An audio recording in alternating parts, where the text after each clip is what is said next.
Hello everyone, I welcome you all to the very first episode of Voice of Tushar podcast. You all are the first viewers and listeners of this podcast, so I hope you will get tons of value out there. And our very first guest out there for this podcast is Miss Alysa. Miss Alysa is a life coach.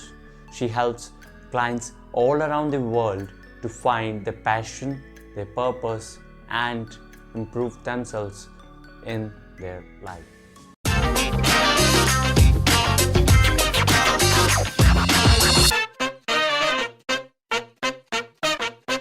Hey, Miss Alysa, how are you? Hi, So, I'm doing good. How are you? I'm good too. So, Miss Alysa, if you want to start with your introduction so that our audience can know you. Yes, of course. Well, first of all, thank you for having me. So excited to have this conversation with you Me today. too. Yeah, my name is Alysa. I am Dutch, so I live in the Netherlands. And just a short story about me, I am a life and flourishing coach right now. But I have not always been that, of course. So I grew up just I don't know, like not a too bad of a childhood, but also I had like some problems and I struggled mostly with myself, like a lot of people pleasing tendencies, perfectionism, not really sure of like how to deal with my emotions. And so while I was growing up, everything was kind of going all right, but there was like a point in my life where I realized, wait, like, is this it? Is this like everything, is this supposed how I'm supposed to live like a happy life? And I started to realize that all this time I have been living my life based on other people's terms and expectations of me. And I found out that the way how I want to live my life is was quite a bit different than the expectations that other people had of me. So that's where I decided to really do a lot of inner work and find out what I really wanted to do. So during this time, I was already studying psychology and um, reading a lot of self-help books and everything. And so I was already quite interested in that part.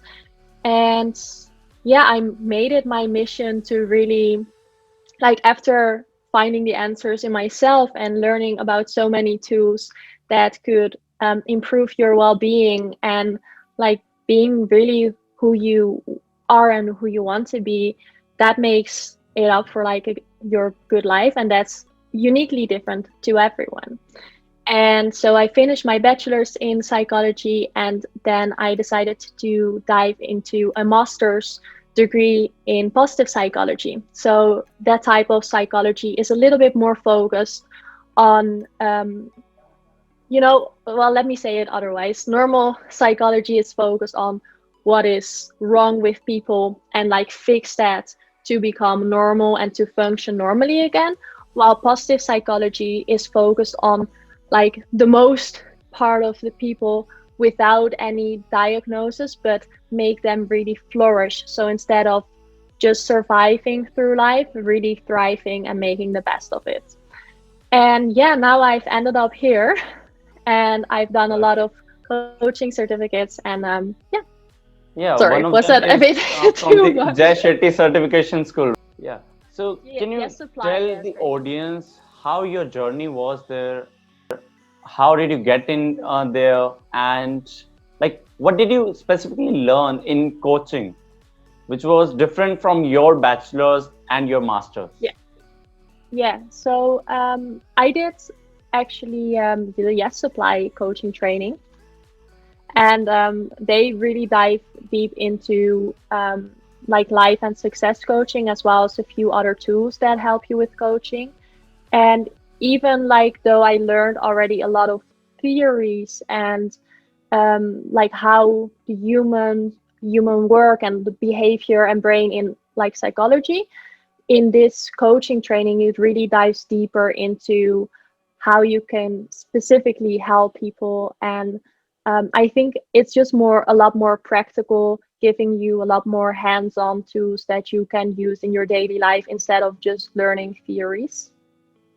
Okay, so you use tools to help people find their purpose, find their passion, right? Yeah, well, it is tools, but it's also just a lot of questioning. And I think in coaching, the biggest value of it is just having the time and space for self reflection. And so I could be, as a coach, I'm just asking you questions and finding out your blind spots that are harder for you to find out. Okay, so regarding the coaching stuff, people do not know much about what exactly is coaching here, what is life coaching, and what do you guys actually help with. So, can you just get it into simpler words, like what exactly is life coaching or What is purpose life coaching? coaching? So, a life coach can help you with like any goal in your life that you want to work towards. So, it's a bit more general than, for example, a health coach that's focusing specifically on your health, or you get a personal trainer in the gym. Well, a life coach is just a coach for you to help you grow in your life. So, it's focused more on your personal development, which is a thing that here in the Netherlands as well, it's not really focused on. You go to see a doctor if you're really something wrong with you and you're not functioning well. But apart from that, there's not really a place where you learn all of these self development tools. You kind of are just thrown out there on your own and Yeah. supposed to figure it out. So, a life coach can really help, just having like helping you find out who you really are, what you want to do, and also how to get there. So it's self reflection, but also putting in the strategies and taking real action of the people. Okay, that's great. And because people do not know much about life coaching, and you told us about what coaching is and what life coaching is, but still, like people do have a lot of stereotypes about coaching. Like they do not want to work on their personal development, and if they want to, they are stopped by people like to follow passion or in finding purpose too. People whose thoughts are taken by the parents or the relatives, that what will they say. So if a person is stuck between choosing what they love or choosing the career which has been imposed to them by the society, so how should they move in? Like, should they go towards what has been imposed by the surroundings, or they should go with their passion? Mhm. So Well, you how probably someone already can, know my answer to this. yeah, I know, but I want the audience to know that. Yeah. So my answer really is to go for your own passion. And even though I completely understand that if you have family and friends around you who might not agree with what it is that you truly want to do, that is a very difficult situation. It really is, and I don't underestimate that. But in the end, you are the person who is living your life, and you deserve to be happy. And if you constantly try to please everyone around you, then you just spend your life pleasing others instead of living your own life. And what I said, you deserve it to truly be happy. And you can only do that if you do the things that make you happy.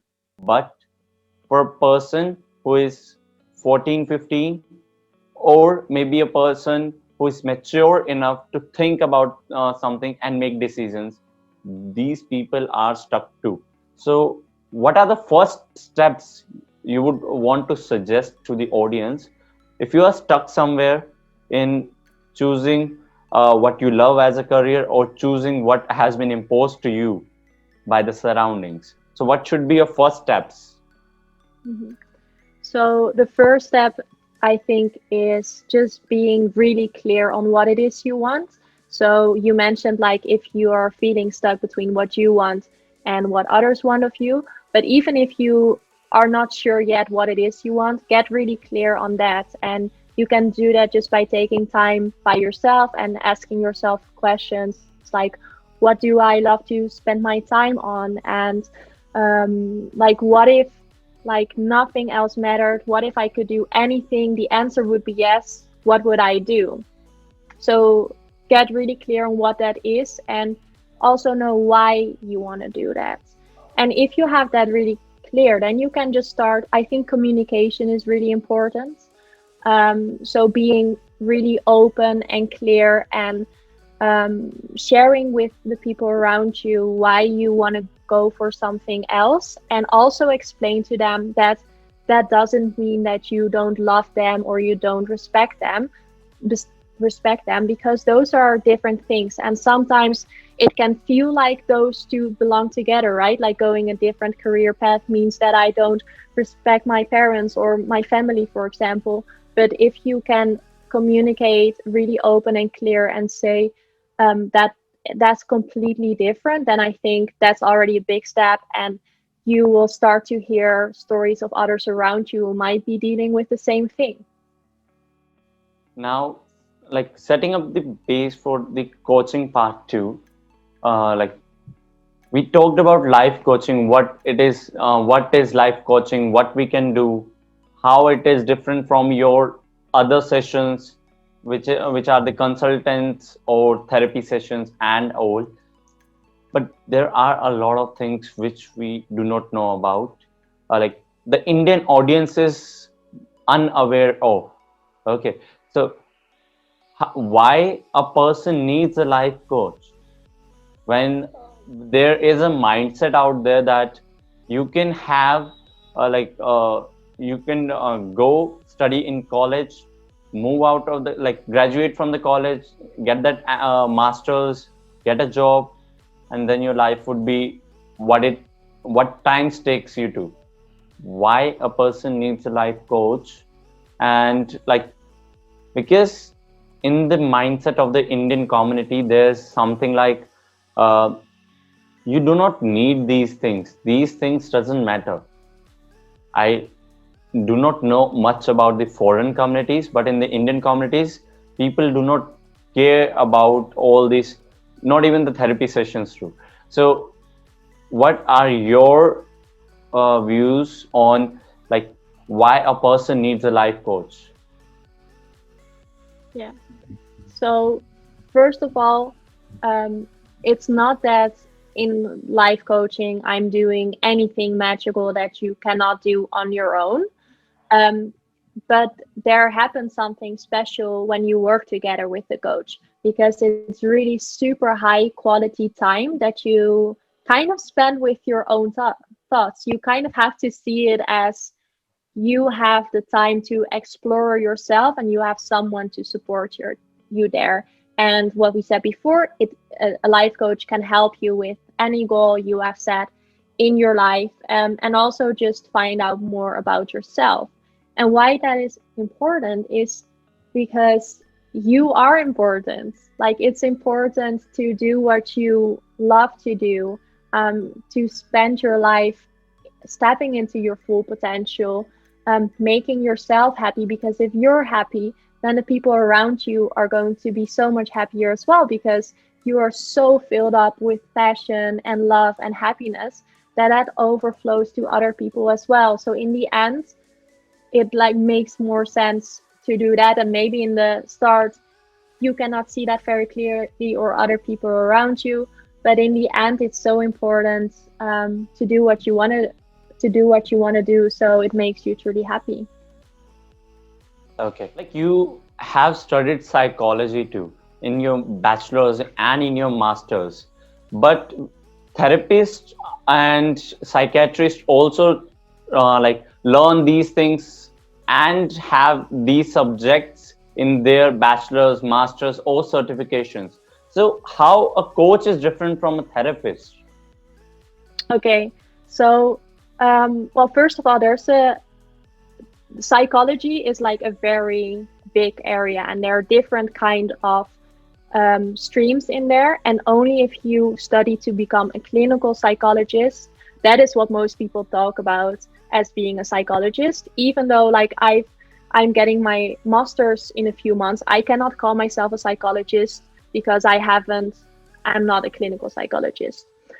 But so a clinical psychologist really works with people, well, simply said, kind of to help you go back to function normally. So if you deal with depression or anxiety or any other like mental health disorder, then a clinical psychologist can help you with that.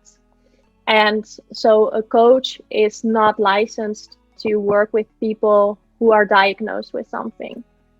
But thankfully, like most people fall into the like, do you know those Uh, bell shapes from like statistics where you have like the 1% that like is diagnosed with something, then you have 1% that is like absolutely fine, and then yeah, most people fall in between. So yeah. clinical psychologists really focus on that small side just to help people bring them back and into the functioning normally group of people, whereas coaches focus on like the rest of the people. Okay, that's great.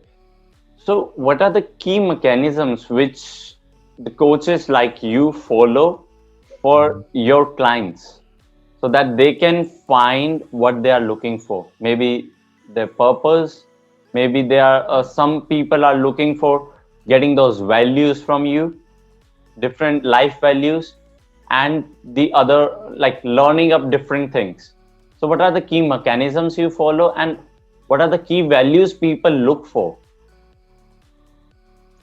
So this is completely uniquely to everyone because everyone is in a unique state and place in their life.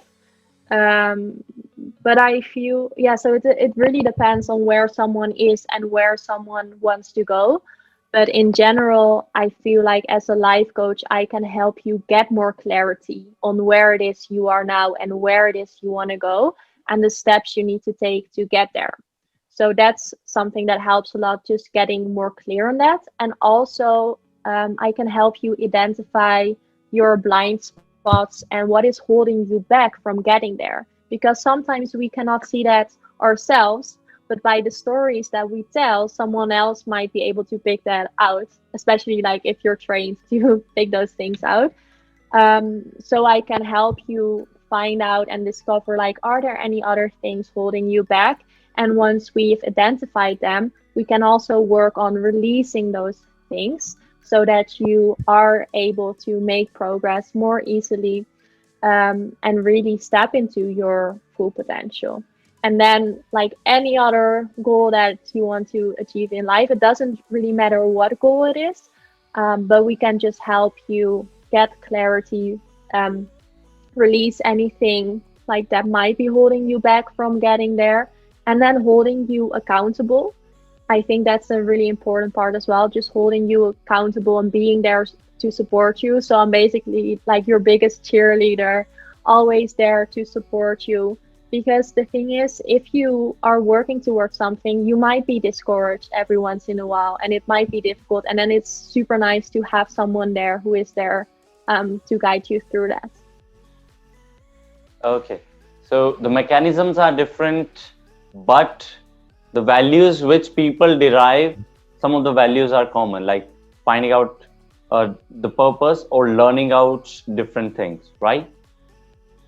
Yeah, and I think in general it is that people just um, make a positive change in their life. So they Okay, become more happier, they become a better person, they enjoy their job more, or anything else. But it is always about like a positive change that they're yeah. making in their life. Like making self-development, right?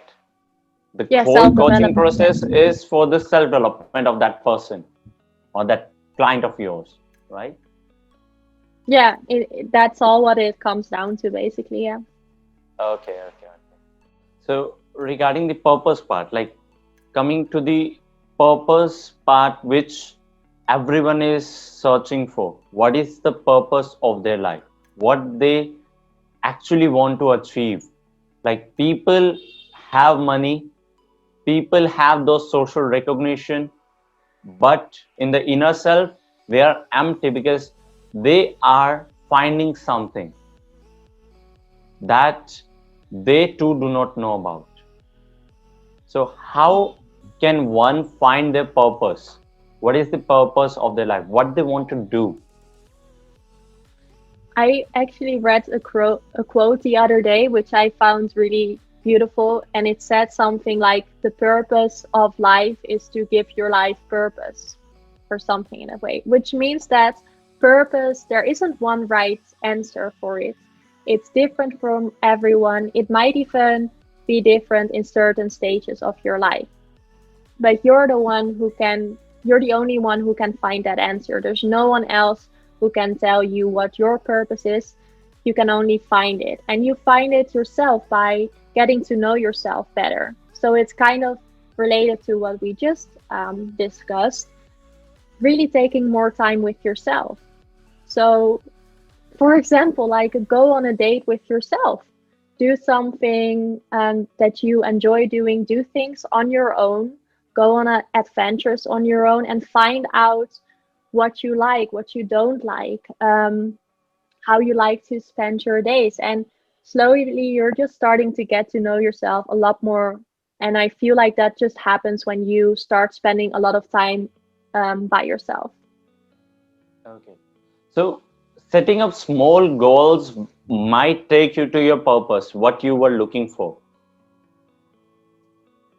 So Am I what right? kind of small goals? Sorry? Like uh, setting up regular goals per day, and then finding the bigger picture out there, like what do we actually want to achieve, what do we actually want to do throughout our life, like that is Mhm. what is our purpose. Yeah, So exactly. So you can set up goals, but those are like the bigger picture that you were talking about. That's really the reason, like, why you are setting up those goals. And so it's always important to ask you, like, why do I want to do this? If you're setting a goal, and really go deeper. So don't be okay with the first answer that comes up. Ask yourself again, okay, why do I want that? Why do I want that? And then you will find like a feeling into your body of like, what's really feeling you so passionate about going to achieve those goals. And if you know what that feeling is, then that makes it a lot easier to actually achieve those goals. okay. So my next question to you is regarding the productivity hacks, the life habits which makes us successful, which will help us what we want in life. That is basically some insights are might be covered in your coaching sessions too, but what are the productivity hacks used by you? Okay, I love this topic, so I could probably talk an hour about it, but I Yeah, try to keep it short. yeah. So I think there are a few things that play a part in this. So to be productive, you need to know what you're working on. So set super clear goals for yourself. For instance, if you have as a goal, like, I want to make more money, don't say I want to make more money, but say the specific amount of money, like, when do you want it? Is it before or after taxes, etc., etc.? That's just an example with money because it's makes more sense because it's so specific. But in general, you want to make your goals really specific. And the same with making your action plan. If you write down your action plan and your to-do list for the day, make sure that they are so specific so that when you start your day, you're not looking at your to-do list feeling overwhelmed because you're not sure like where to start or what it means. But you know exactly what you can do and you can start. So that's a good way to release the overwhelm, and it makes it easier to take the action. So that's first part, to be productive. Then I think it's important to spend time recharging yourself and making sure you feel good, because if you feel tired and burned out, or you just feel just really low in energy or some negative emotions around, you're not going to be productive. So it's important to spend some time on yourself as well, and making sure you're just feeling your best, because then when you're sitting down to work, you're going to be so much more productive. And it's different for everyone what you like to do to get recharged. But we all know when we're feeling good and when we're ready to do the work. So instead of working like 10 hours when we're not feeling good, we can do the same amount of work when we feel good in 2 hours, for example. So those, and then mindset is a really important part. So if you are working towards a goal, you're taking behavioral steps. So you're taking real steps.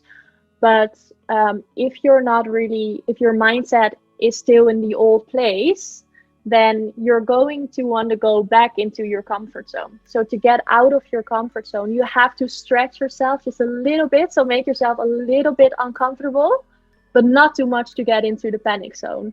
So that's really a trick. And you'll learn that when you start doing it more, where you feel like, okay, this just feels a little bit uncomfortable, but I can do it. And once you do it, you're stretching your comfort zone, and you'll start growing.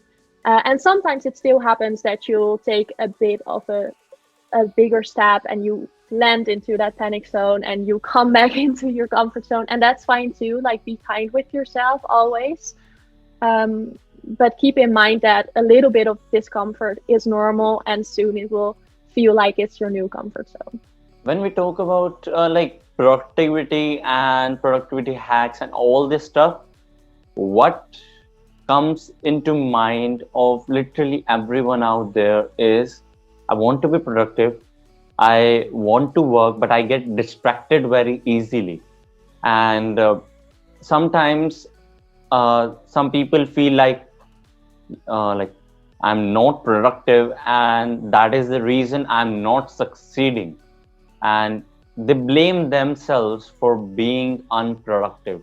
So this affects us in some way into the mental health too, and in their emotional health too. So what are your advices to the people out there? And sharing one insight, I've recently watched a video of Jay Shetty, and where he talked about that sand timer, where he has a distraction time in his work, like 5 minutes of distraction time per hour, so that he can be more productive. So how it actually helps, because people do watch this, but they aren't succeeding, and they blame themselves for being unproductive. So what are your advices in all of this? Yeah, so first of all, if we talk about distractions, it's important to be in a distraction-free zone when you really want to get a lot of work done. Of course, like our phones these days, like get a lot of notifications, and you can just switch those notifications off or place your phone somewhere else so it's not distracting you. Don't feel bad about it that you are distracted by it, because your phone and all those apps are made to keep you distracted, because they get more money the longer time you spend on your phone. Just on a side note. But yeah, make sure you have a distraction-free space. You have your specific to-do list, and I think it's what you mentioned, what Jay Shetty is doing is kind of similar as the Pomodoro method. I don't know if you ever heard of that, but the idea is that you work for 25 minutes and then you have a 5-minute break. Then you work again for 25 minutes, you have a 5-minute break, and so on. And the idea is with this that we need multiple breaks during the day. Now, I've studied neuropsychology as well, and without going too deep, your brain cannot focus for longer than 45 minutes to an hour. So the best thing you can do is take a break after every 45 to 60 minutes. And the best thing to refresh your brain so you can focus again is to do something active. So what I did like a few days ago was just in my 5-minute breaks or 10-minute breaks, however long you want to take a break, just do a few exercises. Maybe go outside, get some fresh air, go for a run, get your heart rate up by doing a few burpees. But that really refreshes your mind so you can focus better. And then so after you've been taking those 5-minute breaks for a while, then also take bit of a longer break, and then you can continue again doing those cycles. But I think the point here is just to take regular breaks, because in the end that is making you more productive than nonstop keep on going. Okay, so there's no being ashamed in sometimes being unproductive, right? Don't blame No, us. not at all. Not at all. It's so important to not be productive Yeah. sometimes, because that makes you more productive when you work. So I'm all about just relax when you want to relax, because that makes you more productive when you're working. So doing everything super intentionally, taking a break just to refresh, and that makes you so much more productive the rest of the day. Okay. So regarding this productive stuff and all of this, but there are times when we have to concentrate a lot, and most of the people out there, because of this social media stuff, and also due to lockdown, we all are stuck with this technology out there. We do not have uh, a way to get out of this, to take breaks from social media and every other stuff, and also from the work part. But how do breaks really help us to find our passion? Like sometimes people do is they take vacation for long vacations, 10 to 15 days, to find something else which they want to do, and that is basically to finding out purpose too. So Yeah. how would you like suggest people to find out their purpose or their passion as well? Yeah, so I totally get what you mean with that. And I want to say you don't need to necessarily take a long holiday break for yourself to find out what your purpose and passion is in life. But what it really means is that in these times, and especially as you mentioned, like right now, we're so much more into technology and social media. Every time we feel a little bit bored, you can grab your phone and you are exposed to a lot of information. And what that does is we don't get bored anymore. And now that might sound like a good thing, like not feeling bored, but it's actually important to get bored, because in those moments that you feel bored, you get to know yourself. You start asking yourself what you want to do more, because we can grab a phone, we can expose yourself to information, which sounds like a great thing that we don't have to feel bored, but it also makes sure that we're not feeling in tune with ourselves. We don't know ourselves anymore. And so what happens when you go on a long vacation, for example, is that and you detach yourself from technology and social media, is then you finally have time with yourself. You start to feel a little bit bored maybe here and there, but you can start to really ask yourself what you like to do, instead of looking at social media and what you like, getting other people's opinions influencing what you should do. I hope that makes sense. Yeah. Lisa, I want that insights from you, because you have worked with a lot of clients and you have learned psychology, practice that psychology too in your studies. In the Indian media or in the Indian community as a general, the media groups are divided in different parties or in different groups, which some are against the government, some are talking in the favor of government. There are a lot of influencers involved in, if we talk about the government policies part or any other social part. And what happens is people cannot, most of the people do not form their own opinion, but live by the opinion of the people whom they follow. And that affects them mentally too, that affects their relationships, whether it is in like society or in the workspace.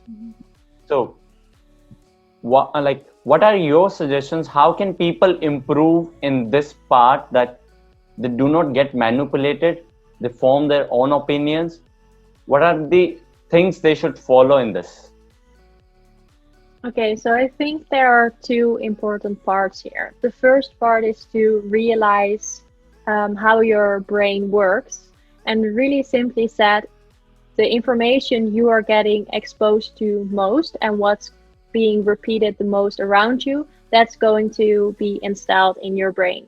So if someone is constantly saying something to you, you start to believe it, and you create this belief, and you start to live your life while following this belief. So it's completely normal that if you really follow one person who is stating certain things, that you start to believe those things as well, because that's going to be installed in your brain. And now there's nothing wrong, of course, with following people and being inspired by others, but it's important to realize that there is a difference by being inspired by others and hearing what they have to say, and also realizing and acknowledging that that's different from what you are. So it's important when you absorb information that you at the same time realize, what do I think about this myself, instead of just absorbing all of the information. So always be like really critically aware of what people are saying, and then let go of that and see, okay, those are the thoughts that those people have. What do I think about that? So important to know that there's a difference in how that works.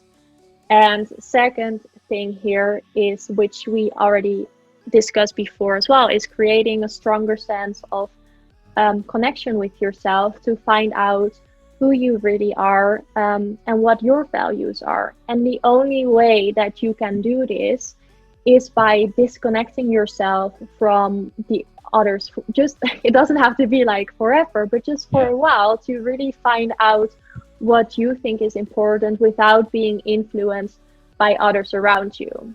And now the people that you feel attracted to more can give you a sign of what you value, because you are attracted to someone by their values as well.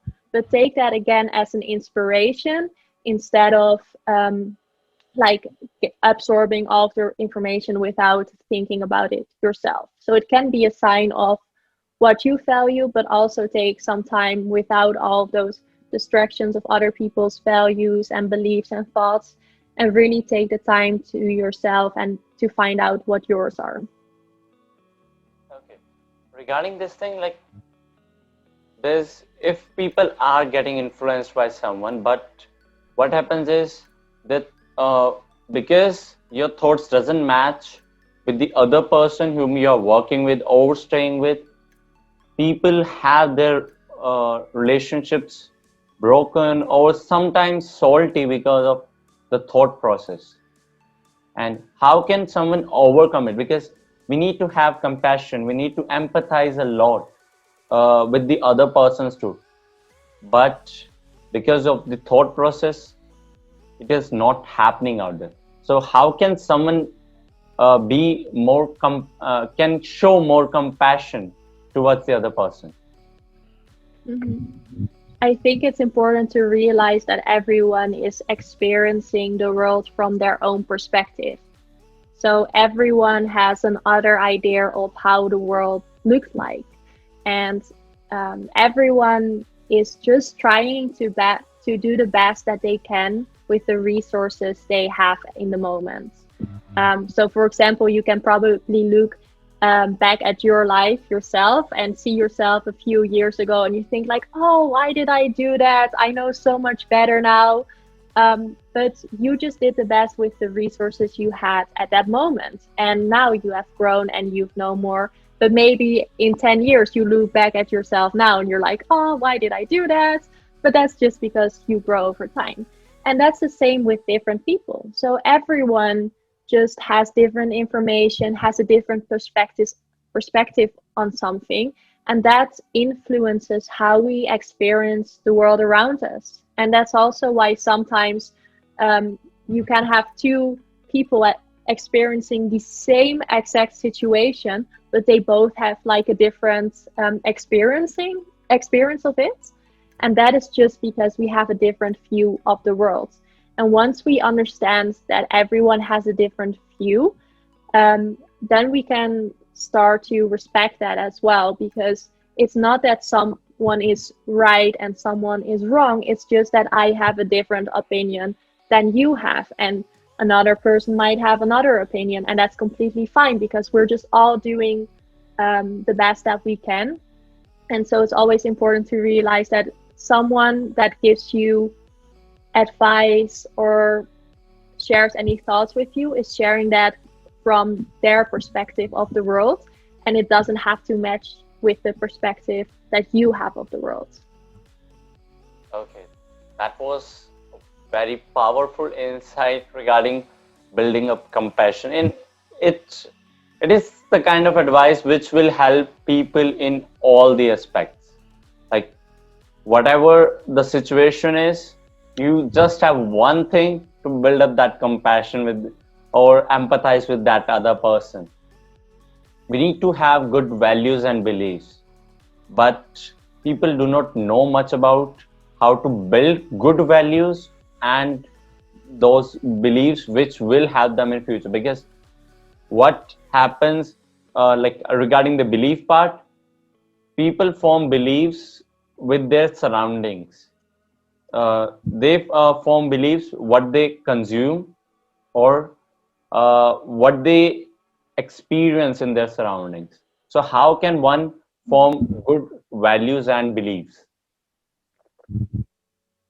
Okay, so, well, good values and beliefs, that's of course very subjective again and different to everyone. So just important to acknowledge that.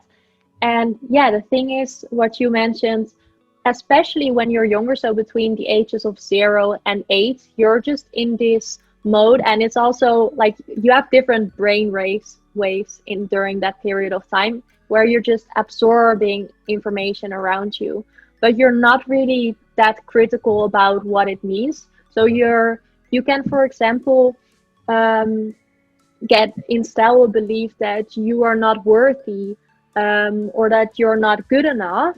Well, it might just be of like a stupid experience looking back at it now, but when you're younger you're just experiencing and you install that belief, but that belief might still be in you when you're older. And so I think it's just important to start observing your self-talk. So notice what thoughts are going on in your mind, what stories are you telling yourself. And once you start doing that, you can dive really deep and find out what beliefs you have. And then you can see if they align with your goals and where you want to go to in the future.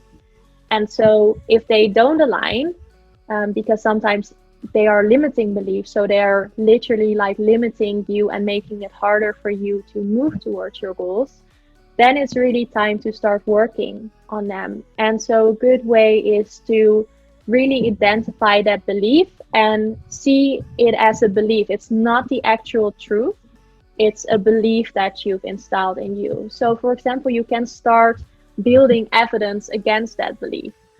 So finding evidence why it is not true, and really dive deep into that. Have fun with that. You can make it a game that you can just keep on building evidence until it doesn't make sense anymore for you to hold that belief. And also just knowing that you are in control to change that belief, thinking about how is my life going to be when I keep this belief? Like, how is that going to hold me back from opportunities in the future versus what will happen when I have a different, more empowering belief that aligns with my goals and where I want to go to in the future. And then you can just play that evidence game of like challenging that belief that you installed and finding out why it's not the truth anymore. Okay. That, like, one can get their beliefs changed by comparing it with their goals. Like, if my current beliefs help me in achieving the goal which I have set for my future, then it is good. And if it is limiting me, then I have to change my beliefs to achieve that particular goal, right? Yeah, so you know the quote that you can only achieve what you believe is possible for you. And that's kind of exactly what I try to explain with that. So if you believe that you're not able to do something, then you won't be, because that's what you believe. But if you start challenging that belief and start saying to yourself, yes, I am capable, I'm so able, I'm so worthy of doing that, then you will actually be able to go there. Thank you so much, everyone, for listening to this podcast. I hope you got tons of value out there and you will apply some of them which will help you in short term and long term as well, according to your needs. So please don't forget to subscribe, like, share this podcast wherever you're listening or watching as well. If you're watching this on YouTube, subscribe this YouTube channel and press the bell icon. If you are listening it on any other different platform, maybe audio platform or social media platform, please do not forget to follow the page, the account, and do not forget to drop your 2 cents of valuable information so that we can provide more insights to you in the future. And do not forget to share this to the friends, to the relatives, to the people who need this the most. Thank you so much. Hope you have a great day.